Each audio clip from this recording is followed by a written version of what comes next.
This week on the Retirement Quick Tips podcast, I'm talking about gold. Is it a smart hedge or a bad investment?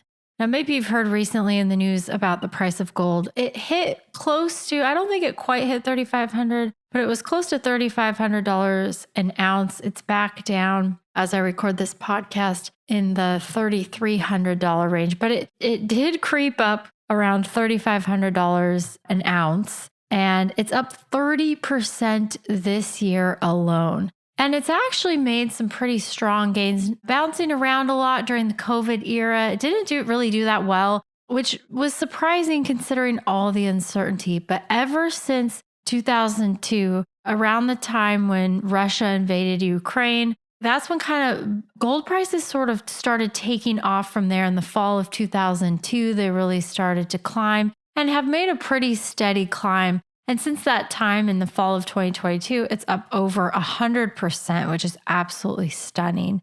There is this talk of gold. It's funny because every time I don't even need to follow the price of gold, and I actually don't follow the price of gold that closely, but I know when gold prices are going up, when I hear advertisements on radio stations and podcasts and things like that I listen to about gold, owning gold in your IRA, converting your IRA to gold. They're only advertising those when prices are going up. I never hear about them when prices are going down. So I think, oh, price of gold must be going up. And I have been hearing a lot of those more recently too.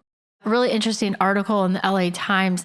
They recently reported on how people are cashing in on these peak gold prices. They interviewed someone in the jewelry district in downtown Los Angeles, and he said, everyone's like, if I have some gold jewelry, if my grandparents or my mother or father left me something, maybe I can get some money for it since everything else is down and inflation is killing everyone's purchasing power and consumption.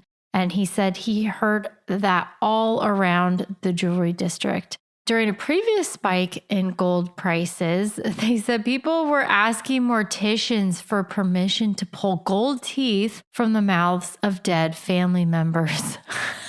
You can sell anything that has gold in it. Some morgues will let you do that. Can you imagine going in there and being like, I want one last look at grandma, and then it's all a ruse so you can pull out her gold teeth and sell it. That's pretty disgusting, honestly. But it just speaks to gold prices and how expensive gold is and how it has spiked. So if you already own gold, especially over the last few years, you're probably pretty happy about that. If you have some gold jewelry that is just sitting, that you don't wear, it's just sitting there collecting dust, sitting in your safety or in your safe or your safe deposit box, could be a pretty good time to sell it. But I'll talk about later in the week and starting tomorrow about why you may want to or maybe not consider gold as an actual investment within your retirement portfolio.